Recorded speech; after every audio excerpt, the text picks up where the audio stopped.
Hola a todos. Entonces vamos a dar inicio a la presentación, ya que el doctor ya me introdujo. Entonces, el tema que vamos a hablar hoy, mi tutora con la doctora Claudia Godoy, quisimos hablar hoy de la insuficiencia suprarrenal en el paciente oncológico pediátrico. El caso clínico, un paciente con iniciales PRC, masculino de 2 años 5 meses, que fue diagnosticado con un papiloma típico del plexo coroidio, que grado 2 de la OMS en abril del 2022 a los 2 años de edad, y esto se dio por trastornos de la marcha que los padres refieren hace de 3 días de evolución más o menos de trastornos de la marcha, eso sí, sin debilidad neurológica, con aumento, sin otra debilidad en el fondo, ni parecen y con aumento de la base de sustentación. Se le hizo un escáner en donde mostró un tumor del sistema nervioso central. Como podemos ver acá, se le hizo luego una resonancia también en donde podemos ver que tenía este tumor de plexo coroideo, ahí un tumor importante que está ocupando en una región cerebral, y se realizó una cirugía en donde se extirpó completo este tumor de aspecto papilomatoso que estaba a derecha, y arrojó que era un papiloma atípico del plexo coroidio. Posteriormente se hizo un tratamiento con quimioterapia, 2 ciclos. Sin embargo, estos 2 ciclos de quimioterapia no funcionaron como se esperaba en el fondo, fue un poco más resistente a esto, por lo tanto se está planteando actualmente hacerle un trasplante autólogo de precursores hematopoyéticos, para lo cual se está preparando actualmente, y una nueva resección tumoral que fue llevada a cabo el día 6 de diciembre. Es importante decir que tenía corticoides desde el diagnóstico, ya en abril, y ha ido con dosis suprafisiológicas y actualmente está en descenso, con hidrocortisona de 7,8 miligramos metro cuadrado día, y se tomó el día 16 de noviembre un cortisol basal que estaba en 0,9 y se mantuvo la misma dosis de 7,8 miligramos metro cuadrado día. En ese contexto, como ya les dije, ingresó el 6 de diciembre al Hospital Clínico UC, y se iba a hacer una resonancia y una resección de remanentes, ya que le habían tomado una resonancia y habían visto que apareció una nueva lesión. Y previo a esta resonancia, tras un periodo de ayuno aproximadamente 8 horas más o menos, presenta una hipoglicemia asintomática medida con glicemia capilar de 52.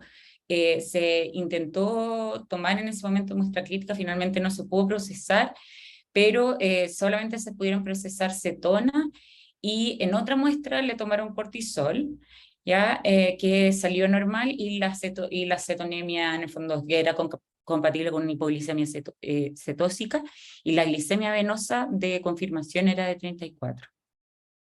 Al paciente no sabemos en el fondo de este cortisol normal que puede haber sido con administración de cortisol o con tratamiento, ¿ya? ¿Qué es lo que se hizo en ese momento? Se sospecha una insuficiencia suprarrenal secundaria a este uso prolongado de glucocorticoide en el paciente oncológico, ¿ya? Vamos entonces a hablar, dejar hasta acá el caso clínico y luego retomarlo para primero hablar sobre, ¿no es cierto?, la insuficiencia suprarrenal en paciente oncológico.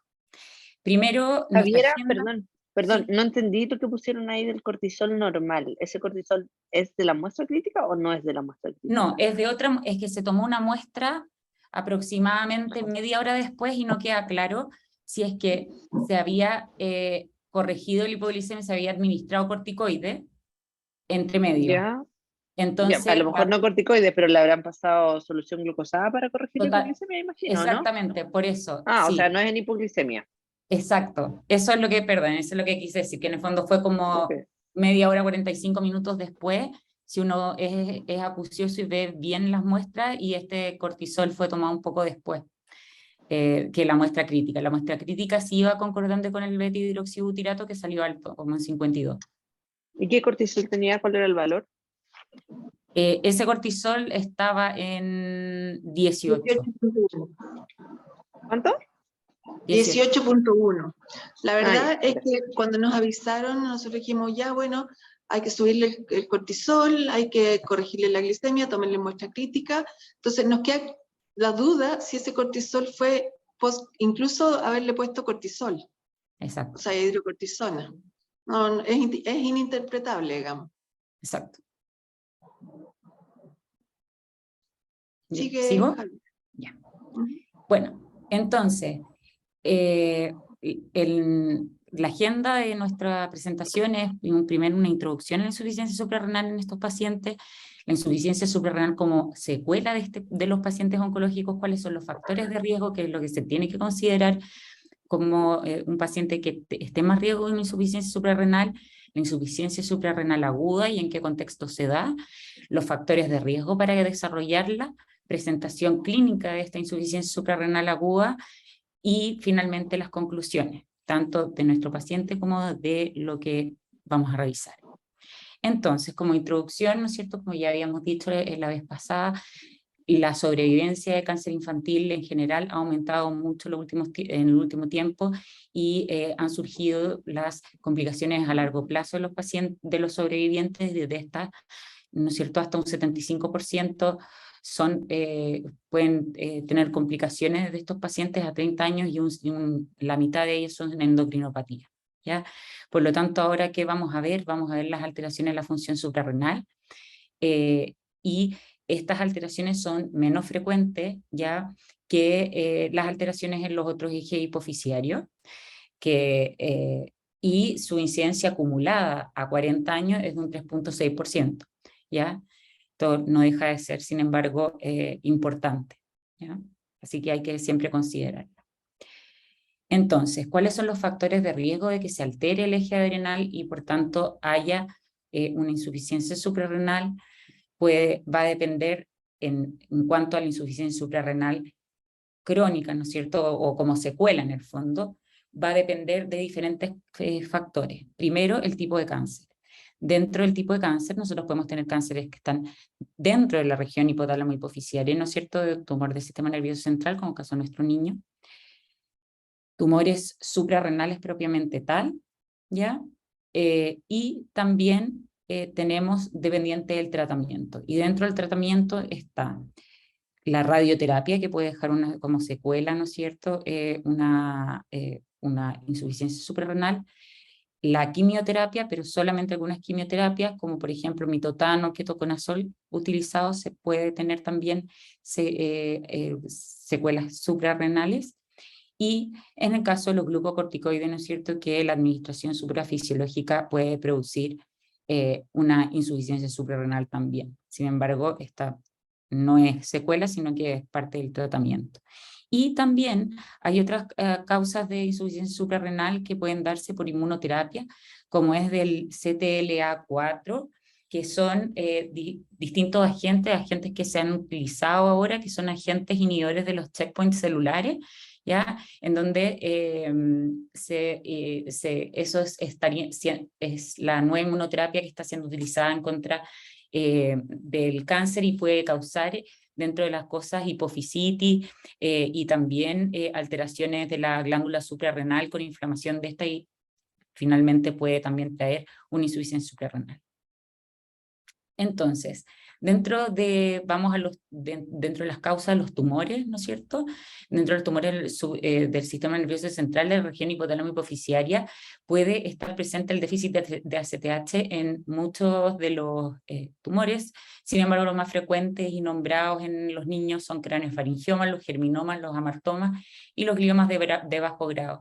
El déficit de ACTH puede ser persistente o bien, puede ser, que esté presente al diagnóstico. Por eso es importante siempre en pacientes que tengan un tumor en esta región del sistema nervioso central hacerle un chequeo endocrinológico previo.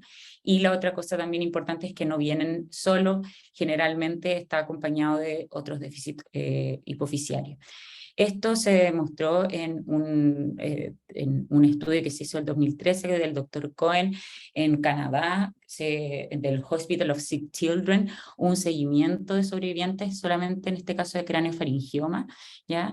Infantiles que fueron diagnosticados durante 30 años. Estos 30 años hubo seguimiento, hubo diferentes cohortes, ¿ya?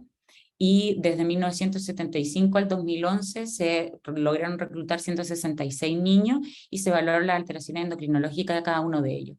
Acá tenemos los hallazgos clínicos de los tumores al diagnóstico y como podemos ver, ¿no es cierto? Dentro de los hallazgos endocrinológicos podemos ver que la CTH solamente había un paciente que tenía déficit de CTH asociado antes de tratamiento, ¿ya?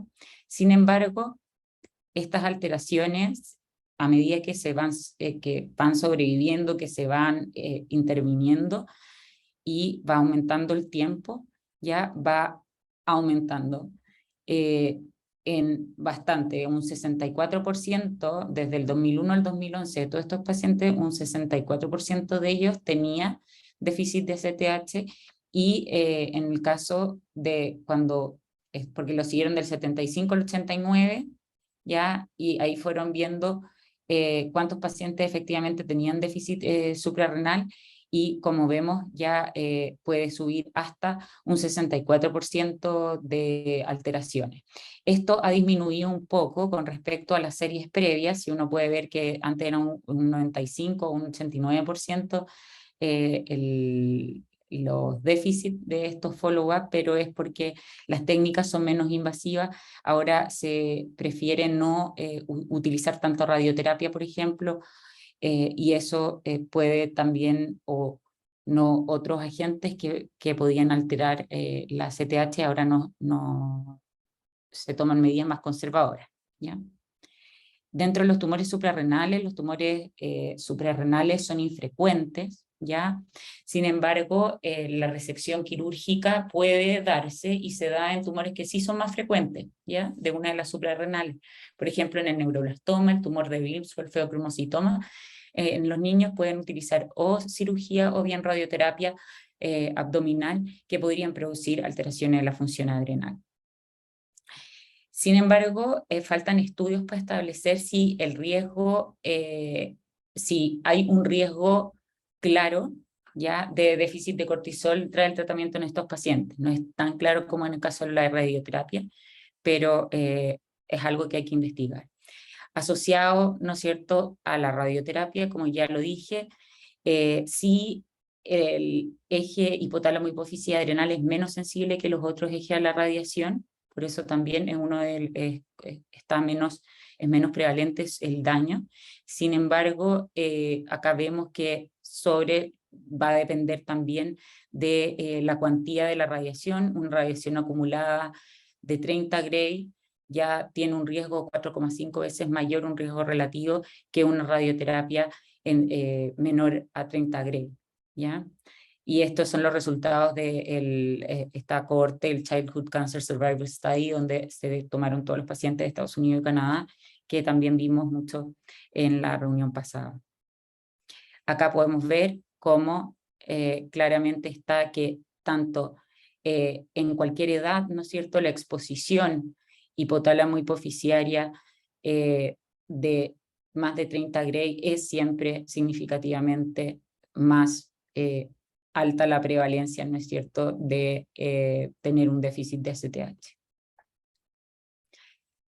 Ahora, como ya lo vimos de la insuficiencia suprarrenal como secuela, los principales factores de riesgo, también vamos a ver la insuficiencia suprarrenal aguda. ¿Qué quiere decir eso? Entonces, secundaria, ¿no es cierto?, a el tratamiento oncológico en el paciente cuando está recibiendo su tratamiento. ¿Y quiénes principalmente? Las leucemias linfoblásticas agudas, que tienden a ser más o menos un 30% de los cánceres infantiles. Sí, nosotros sabemos que dentro de los protocolos actuales se utilizan dosis suprafisiológicas de glucocorticoides, ¿no es cierto?, porque son una parte importante de la quimioterapia, tanto la quimioterapia en la inducción, que son 14 a 28 días de administración de o prednisona o dexametasona, en altas dosis, y finalmente la fase de mantención, que son en ciclos de 5 a 7 días mensuales, ya se realiza, se utiliza prednisona también en altas dosis, que podrían alterar el eje hipotálamo, hipófisis suprarrenal. Entonces, ¿qué es lo que vieron como factor de riesgo los glucocorticoides? Hay un metaanálisis de la Cochrane, la última vez que se actualizó fue el año 2017, y en donde, ¿qué es lo que revisaron? 10 estudios que cumplían con las características, ¿no es cierto?, para poder ser examinado y tomar alguna determinación. En esto se evaluaron 298 niños y vieron que la insuficiencia suprarrenal estaba presente en prácticamente todos los niños los primeros días del cese de glucocorticoides, ¿ya?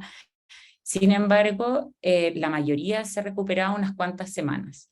En unas cuantas semanas, vamos a ir ver bien cuántas semanas más o menos podrían ser, pero sí es importante que dentro de todos estos estudios, dentro de los cuales habían 2 randomizados controlados, estudios randomizados controlados, la mayoría se recuperó en unas cuantas semanas. Sin embargo, un grupo pequeño de niños persiste con insuficiencia suprarrenal y esta dura hasta 34 semanas. ¿Ya? Por lo tanto, es importante chequear y hacer una evaluación periódica de cómo está el eje suprarrenal en estos pacientes.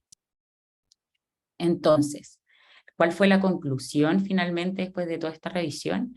De que la insuficiencia suprarrenal ocurre en los primeros días luego del cese de glucocorticoide en la leucemia, pero no está clara la duración exacta. Y tanto en dosis como también dosis, duración y cantidad o severidad de el cáncer o el uso de glucocorticoides por cuánto tiempo, no queda claro efectivamente una relación que uno pudiera decir de acá hasta acá va a durar la insuficiencia suprarrenal o no, ¿ya? Y también se debe considerar que los glucocorticoides en situaciones, por tanto, de estrés, tienen que ser, ¿no es cierto?, suplementados en estos pacientes, y es importante eso porque estos son pacientes que están efectivamente con mucho mayores, sometidos a mucho mayor estrés per se, pero además, ¿no es cierto?, con las neutropenias febriles, las infecciones y las mismas complicaciones del cáncer tienden a estar, ¿no es cierto?, con un organismo mucho más estresado que sus controles en el fondo sanos, ¿ya? Y ahí hay que reducir el riesgo principalmente de crisis suprarrenal, que eleva bastante la morbimortalidad, ¿no es cierto?, en un paciente, especialmente las primeras semanas luego del término de la terapia corticoidal. Acá, por ejemplo, tenemos que la insuficiencia suprarrenal secundaria, ya sí, en estos protocolos actuales de oncología no se considera la disminución progresiva, generalmente de la dosis de glucocorticoides después de la fase de inducción. Se hace en algunos centros, cada vez se está haciendo más, ¿no es cierto? Y se llama el endocrinólogo en el fondo para que se pueda hacer esta disminución progresiva. Sin embargo, el protocolo per se no lo considera, y la administración prolongada, ya hemos visto, dosis suprafisiológica de glucocorticoides sí suprimen en estos pacientes el eje hipotálamo hipofísico nodal, y el reconocimiento, por tanto, de esta patología en forma oportuna es muy importante para garantizarles el adecuado tratamiento a estos niños y así evitar, ¿no es cierto?, complicaciones que pueden ser evitables. Entonces, por ejemplo, en este estudio se hizo un estudio prospectivo en donde se tomaron pacientes de 3 a 10 años, ya, que presentaron leucemia linfoblástica aguda. Se tomó un N de 20 en este estudio prospectivo que se publicó en el 2019 en el Pediatric Hematology and Oncology, y se evaluó específicamente la función adrenal, hipotalámica, hipófisis adrenal, con cortisol basal y con test de STH microdosis, ¿ya? Entonces, ¿qué es lo que se hizo primero en este estudio prospectivo? Acá vemos, ¿no es cierto?, cómo está el cortisol sérico, y aquí vemos todos los pacientes, ¿no es cierto?, que se trataron, y vemos las pruebas que se hicieron. Entonces, acá nosotros vemos ya que a los 10 microgramos por ml, es decir, 300 milimol, ¿no es cierto?, todos los pacientes, o sea, menos los pacientes que están marcados en asterisco, pero todos llegaron, por lo menos, ninguno tuvo un déficit severo post-LACTH microdosis, ¿ya? Por post-estímulo, ¿ya? Que era menos de 10. Ninguno picó menos de 10. Sin embargo, podemos ver que los pacientes que están en asterisco, ¿no es cierto?, ya llegaron a menos de 18. Es decir, tanto estas pruebas se hacían una semana después o 2 semanas después, tanto a los 7 como a los 14 días, hubo pacientes, ¿no es cierto?, que no se recuperaron por completo y que tuvieron una recuperación parcial del eje, ¿ya? Entonces, 75% tiene una respuesta normal al cortisol después de la interrupción de glucocorticoide. Esta interrupción, en este caso de este estudio, fue abrupta, y un 25% sí tiene una respuesta parcial. Por lo tanto, es importante de que efectivamente hay por lo menos un cuarto de los pacientes que no va a responder ni en la primera ni en la segunda semana de forma intacta, ¿ya? Entonces, en estos pacientes también podemos ver ya que si es que uno ve que los pacientes, que es un poco lo que se decía también en el metaanálisis, que tanto los pacientes que tienen un eje normal como parcial, independientemente del género, de la edad, si eran mayores o menores de 5 años, de los días de tratamiento de glucocorticoides, es decir, la duración, ni siquiera si es que estuvieron no con terapia con fluconazol, que se utilizan, ¿no es cierto?, unas veces para las neutropenias febriles, cuando se sospechan, hongos, ¿no es cierto?, como una causa de infección en neutropenias febriles, se utiliza mucha terapia antifúngica que tiende a elevar un poco el nivel de cortisol, ya, pero ni siquiera eso. Entre los pacientes que respondieron normalmente y los que respondieron parcial, no hubo ninguna diferencia significativa. Por lo tanto, no podemos tampoco saber cuál de estos va a responder mejor o peor, solamente con los antecedentes clínicos.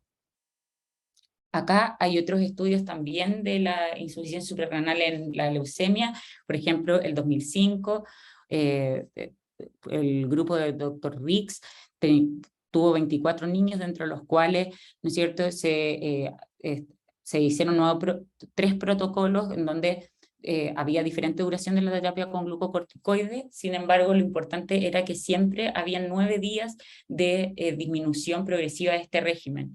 Sin embargo, la reducción no evitó la supresión del eje cuando se probó 1 o 2 días después de la interrupción, y en unos casos, ¿no es cierto?, la supresión incluso duró más de una semana. No dicen exactamente cuánto es el final, pero por lo menos decían que efectivamente está suprimido, pese a que se vaya disminuyendo, los primeros días está totalmente suprimido el eje. Lo otro, por ejemplo, el 2008 se tomó una cohorte de 64 niños, en donde 40 habían sido tratados con prednisolona y 24 con dexametasona. Los glucocorticoides también se fueron reduciendo en 9 días, y acá vemos que 81% de los pacientes presentaron supresión, y a los 7, 14 días, 1 o 2 semanas ya la mayoría había recuperado. Sin embargo, igual hay un 15% que no recupera las 2 semanas. En el 2011, Vestergaard también vio a 96 niños post-inducción, le hizo un tratamiento sustitutivo, eso sí, con hidrocortisona, y fue evaluando cuando la respuesta normal a la CTH se cumplía en estos pacientes, ¿ya? Y vio que el último paciente en el fondo en responder normalmente se demoró 8,5 meses desde el tratamiento de inducción. Por lo tanto, es muy variable, e incluso hasta 8,5 meses ya la supresión de la glándula suprarrenal, y como dijimos, no sabemos de lo de las características clínicas, puede ser cualquiera de los pacientes. Cuña et al. El 2024, o sea, el 2004, hizo estimulación, le midió CRH a 35 niños antes de inducción, y vieron que tanto el octavo día, el 28º día, a las 48 horas y al mes después de la fase de inducción, se le midió esta CRH y ACTH, y estas fueron similares, tanto como antes de la fase de inducción, y también 48 horas o un mes después de lo de los glucocorticoides, ¿ya? Sin embargo, el cortisol se suprimió a las 48 horas de la fase de inducción, pero recuperó ya el nivel basal en un mes en toda esta serie de estos pacientes. Por lo tanto, ¿qué es lo que podemos nosotros concluir? Que la supresión abrupta de los glucocorticoides, ¿no es cierto?, van a desencadenar al menos supresión del eje, y eso podría desencadenar una crisis suprarrenal, aumentando tanto la morbilidad como la mortalidad. Y eso puede también, dado que la sintomatología es inespecífica, puede confundirse como secundario a la enfermedad subyacente o a la quimioterapia. Acordémonos que estos no son pacientes sanos, por lo tanto puede ser de que una recuperación tórpida frente a una neutropenia febril, o una recuperación o alguna otro cuadro, ¿no es cierto?, pueda confundirse como secundario a la quimioterapia o secundario al mismo cáncer. Por lo tanto, hay que tener cuidado en ese sentido, porque puede ser una crisis suprarrenal. En eso, las manifestaciones clínicas, como les dije, son inespecíficas y sutiles en estas injurias, en esta insuficiencia suprarrenal secundaria aguda, y puede ser fatiga, compromiso del estado general, ¿no es cierto?, náuseas, vómitos, cefalea, también si es que hay un rápido descenso de glucocorticoides, los pacientes no se sienten bien, pueden presentar cefalea e hipoglicemia, como en el caso de nuestro paciente, ¿ya?, que incluso fue asintomática, o sea, fue muy sutil su clínica. Entonces, como comentario de nuestro paciente, el síntoma de esta insuficiencia suprarrenal secundaria fue esta hipoglicemia asintomática, pero fue bajo una situación de estrés, ¿no es cierto?, porque estaba hospitalizado, recién hospitalizado, estaba con un ayuno prolongado, se iba a someter a una resonancia y además se iba a someter posteriormente a una resección. Cuando se vio lo de la crisis en fondo suprarrenal,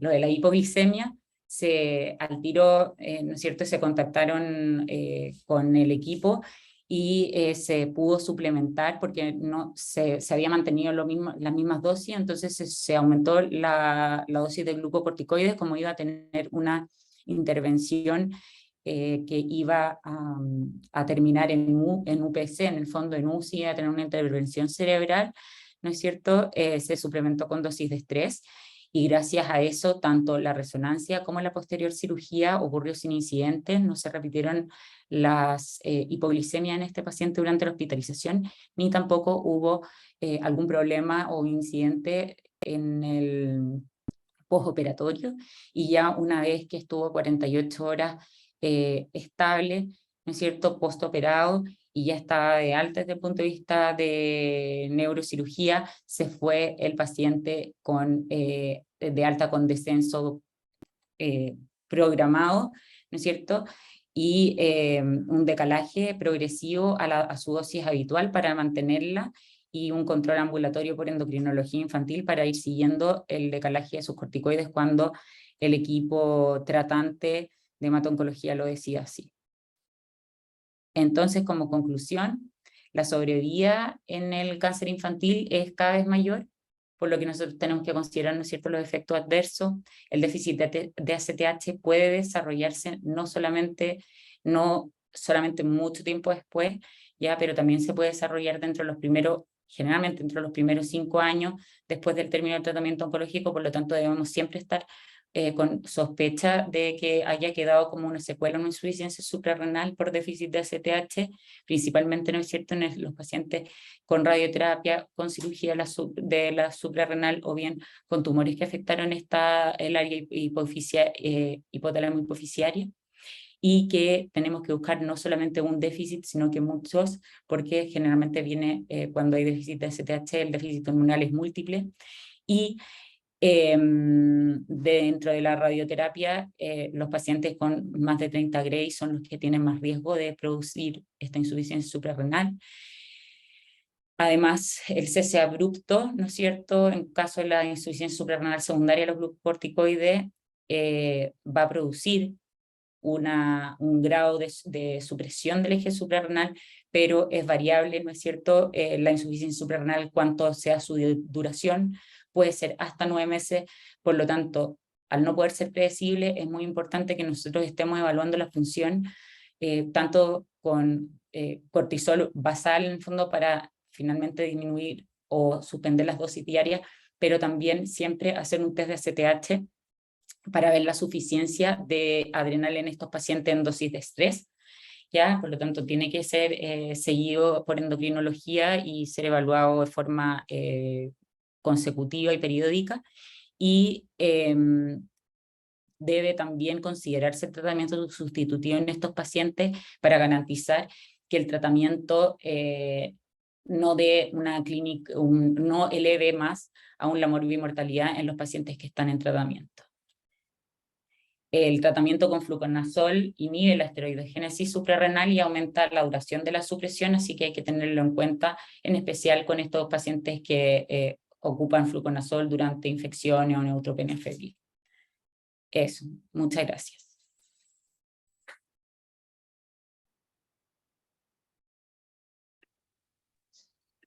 Gracias.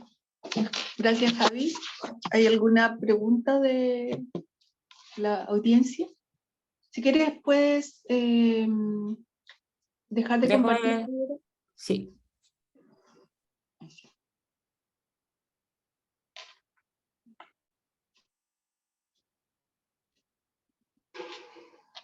Bueno, tratando de hacer un resumen y un comentario, si ustedes miran la presentación de Javiera, el déficit de cortisol o de corticoides en realidad es como bimodal.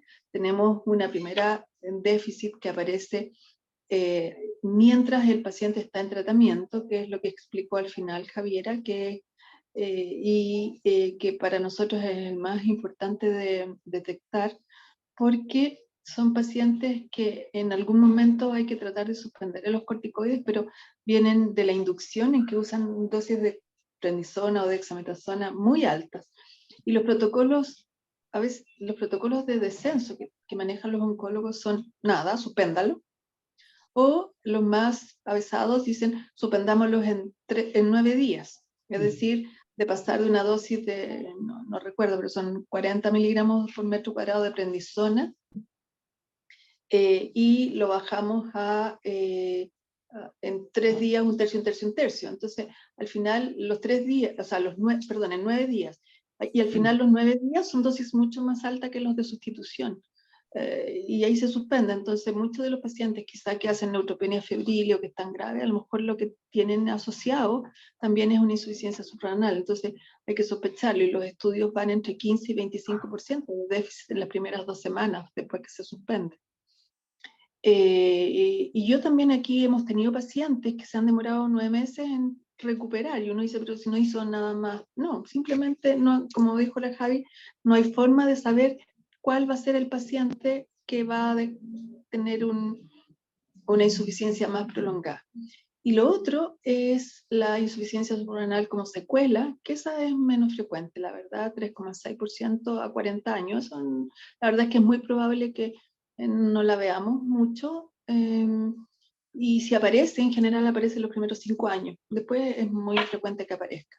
Así que como recordatorio o qué llevarse para la casa de lo que dijo la Javi, entonces es fundamentalmente el paciente que suspende el periodo de inducción, pensar que no se puede suspender rápidamente. Y creo que 9 días es poco, o no debiera usarse como un tercio, un tercio, un tercio bajando, sino que francamente hacer la reducción y el cambio a hidrocortisona y ahí hacer la suspensión. Eso. Y lo de, doctora, también lo que usted dice, o sea, reforzando eso y también los test de que, en el fondo, de que es la única manera que nosotros tenemos de predecir finalmente cómo está la función, no solamente el cortisol basal, sino que también el test de ACTH, como en el fondo hemos estado haciendo, ¿no es cierto? Y que usted vio que hay a veces 2 o 3 test de ACTH que los pacientes todavía no responden, y que se pueden demorar mucho. Entonces esa es como la única forma, entonces es importante hacer los exámenes. Ahí,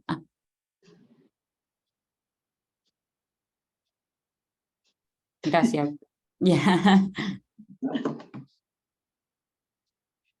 ¿Eso alguien?